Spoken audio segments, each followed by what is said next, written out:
మాఘమాస విశిష్టత మనకి ఈ మాఘమాసం మనకి చూసుకున్నప్పుడు తెలుగు మాసాల్లోకి 11వ మాసం. ఈ మాఘమాసాన్నే మహామాఘి అని చెప్పడం అనేది జరుగుతుంది.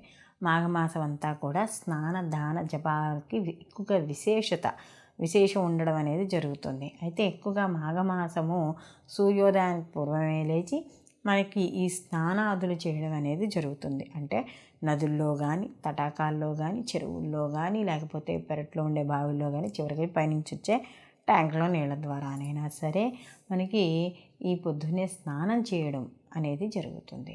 స్నానం చేసి ఇక్కడ సూర్యభగవానుడికి అర్ఘ్యం ఇవ్వడం. ఎందుకంటే సూర్యభగవానుడు ప్రత్యక్ష దైవము. అంటే మనకి ఈ సమస్త లోకాలకి కూడా ఆయన మనకి ఏవైతే సమస్త జీవరాశులకు కానీ జీవకోటికి కానీ ఆయన ప్రాణదాత. సూర్యభగవానుడే లేకుండా మనకి ఎటువంటి పనులు కూడా అవ్వవు. మనుషులకే కాదు, చెట్లకే కాదు, నీటికే కాదు, దేనికైనా సరే ఆధారభూతుడు మనకి సూర్యభగవానుడు. అంటే ఆయనంతా కరుణామయుడు అనే చెప్పాలి మనకి. అయితే ఈయన యొక్క ఈ రథంతో ఈయన పొద్దున్నే మనకి ఈయన వెలుతురునివ్వడం అనేది జరుగుతుంది. ఆయన యొక్క రథాలు 7 అంటే గుర్రాలు, 7 గుర్రాలతో ఆయన యొక్క ఏదైతే రథసారథి ఉన్నాడో ఆయనకు కూడా కాళ్ళు ఉండవు, మొండో ఒకటే ఉంటుంది.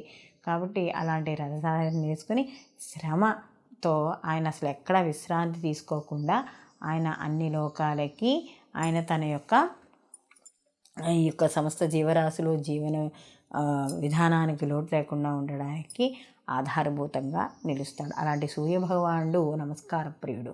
కాబట్టి అలాంటి సూర్యభగవానుడికి ఉదయాన్నే లేచి ఆయన వస్తుండగా ఆయనకన్నా ముందరే మన లేచి శుచి అయి ఉండి ఆయనకి నమస్కారం ఇవ్వడం ద్వారా ఆయన ప్రీతి చెందుతాడు. ఎందుకంటే ఈయన ఆరోగ్యప్రదాత కదా. కాబట్టి ఆ నమస్కారానికి ప్రీతి చెంది మనకి ఎటువంటి అనారోగ్య సమస్యలు లేకుండా ఆయన చూసుకుంటాడనమాట. మరి ఇక్కడ ఈ మాఘమాసం అంతా కూడా ప్రత్యేకతో సంతరించుకుందని చెప్పుకున్నాం కదా. అంటే మాఘమాసం అంతా కూడా ఈ యొక్క మనకు చెప్పుకునే నవరాత్రులు, అంటే అమ్మవారికి సంబంధించిన నవరాత్రులు. అంటే చాలామంది మనకి శ్యామలా నవరాత్రులు అని చెప్పుకోవడం అనేది జరుగుతోంది. స్వరూపం ఏదైనా కూడా అమ్మవారు లలితాదేవికి మంత్రినిగా ఉంటుంది అని చెప్తున్నాం. అందుకనే మనకి ఇవన్నీ కూడా నవరాత్రులు, గుప్త నవరాత్రులుగా చెప్తున్నాం. ఈ నవరాత్రులు వసంత పంచమి, దాని తర్వాత వచ్చేది వసంత ముందర గౌరీ తదియ రోజు గౌరీదేవి పూజ, తర్వాత వసంత పంచమి, సప్తమి రథసప్తమి, భీష్మాష్టమి, భీష్మ ఏకాదశి, మాఘ పౌర్ణమి, అలాగే సంకష్టహర చతుర్థి, మహాశివరాత్రి. ఈ పర్వదినాలన్నీ కూడా మనకి మాఘమాసంలోనే రావడం అనేది జరుగుతుంది. అంటే మనకి మాసం అంతా కూడా చాలా పవిత్రతతో కూడుకున్న మాసము ఈ మాఘమాసం. అలాగే ఈ మాఘమాసంలో నదీ స్నానం కూడా విశేషంగా చెప్తాం. అందుకని చెప్పేటప్పుడు కూడా ప్రతి మాసంలో కూడా ఈ యొక్క సముద్ర స్నానం అనేది చెయ్యరు. కొంతమంది నదీ స్నానము మామూలుగా ఈ సముద్ర స్నానం చేసేటప్పుడు ఆషాఢమాసము, అలాగే ఆషాఢమాసంలో వచ్చే పౌర్ణమిని, మాఘమాసంలో వచ్చే పౌర్ణమి, వైశాఖ పౌర్ణమి, కార్తీక పౌర్ణమి విశేషంగా చెప్పుకోవడం అనేది జరుగుతుంది. అయితే ఈ మాఘమాసంలో పొద్దున్నే స్నానం చేసి ఇంట్లో దేవతార్చన కానీ, లేకపోతే ఇంట్లో దీపం వెలిగించుకొని నిత్య పూజా విధానం ఉన్న వాళ్ళు నిత్య పూజా విధానం చేసుకొని మాఘ పురాణం కూడా చదివే అవకాశం ఉన్నవాళ్ళు, అంటే కార్తీక పురాణం లాగే ఇది మార్కండేయ పురాణం అంతర్గతంగా మనకి తీసుకోవడం అనేది జరిగింది. కాబట్టి ఈ మాఘ పురాణం కూడా చాలా విశేషమైనది. అందులో మఖా నక్షత్రం మనం చూసుకున్నప్పుడు సూర్యభగవానుడికి సంబంధించిన రాశి, అంటే ఏదైతే సింహరాశి ఉందో ఆ రాశ్యాధిపతి ఎవరు? రవి, సూర్యుడు.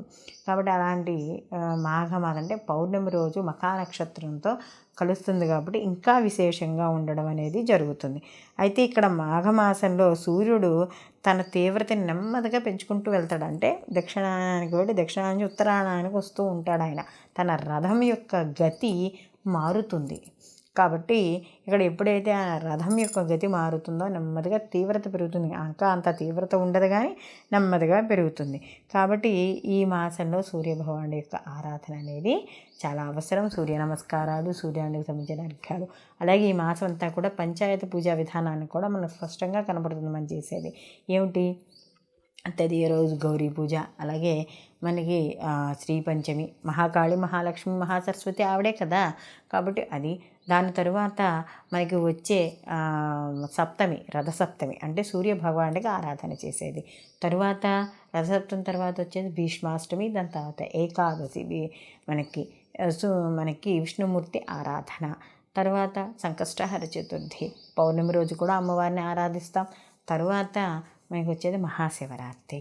అంటే ఇక్కడ మనకి పంచాయత పూజా విధానం స్పష్టంగా మాఘమాసంలో కనపడుతోంది. కాబట్టి ఈ మాసమంతా విశేషంతో కూడుకుంది. కాబట్టి ఈ మాసాన్ని అందరూ కూడా ఎక్కడ అనవసరమైన అంటే మాటలకు కావచ్చు, లేకపోతే ఏదైనా కావచ్చు, వాటికి సద్వినియోగం చేసుకోకుండా, అంటే దుర్వినియోగం చేసుకుంటే ఈ సమయాన్ని సద్వినియోగం చేసుకోవాలి. ఈ మాసం అంతా కూడా విశేషంతో కూడుకున్నది. కాబట్టి సమయం అంటే మరీ అనారోగ్యవంతులు పొద్దున్నే లేవలేము అనుకున్న వాళ్ళైనా సరే సూర్యోదయం తర్వాత అయినా స్నానం చేసి ఈ పురాణం చదువుకోవచ్చు. ఆదిత్య హృదయ పారాయణ చేసుకోవడం, అరుణ పారాయణ చేయించుకోవడం. ఎందుకంటే ఏవైతే దీర్ఘకాలిక వ్యాధులు ఉన్నాయో వాళ్ళందరూ కూడా ఈ మాసంలో విశేషంగా సూర్యభగవానుడి ఆరాధన చేయడం ద్వారా వాళ్ళకి అనారోగ్య సమస్యలు తగ్గుతాయి. అలాగే మనకి మాఘభాదవారాలు చెప్తాం. అంటే మాఘభాదవారాల వ్రతం ఉంది, మాఘభాదవారాలు చేస్తారు కొంతమంది. అంటే ఆదివారం సూర్యనారాయణమూర్తి ఆరాధన చేసి ఆవు పాలు, బెల్లము వేసి మెత్తగా ఉడికించి పెడతాయి. ఎందుకంటే ఆయనకి పళ్ళు లేవు కదా, కాబట్టి ఆయనకి చాలా ప్రీతి మెత్తగా బెల్ల పరవన్నం చేసి పెడితే ఆవు పాలతో. కాబట్టి అలాంటి నివేదన చేయడం సూర్యుడికి ప్రీతి చెందడం అనేది జరుగుతుంది. ఎప్పుడైతే ఆయన ప్రీతి చెందుతాడో మనకి ఈ అనారోగ్య సమస్యలు అనేవి కూడా దరి చేరవు.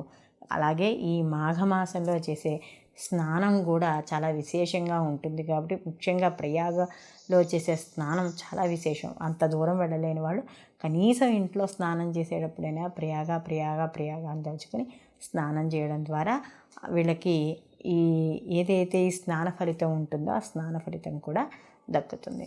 సర్వే జనా సుఖినో భవంతు, లోకా సంస్థ సుఖినో భవంతు.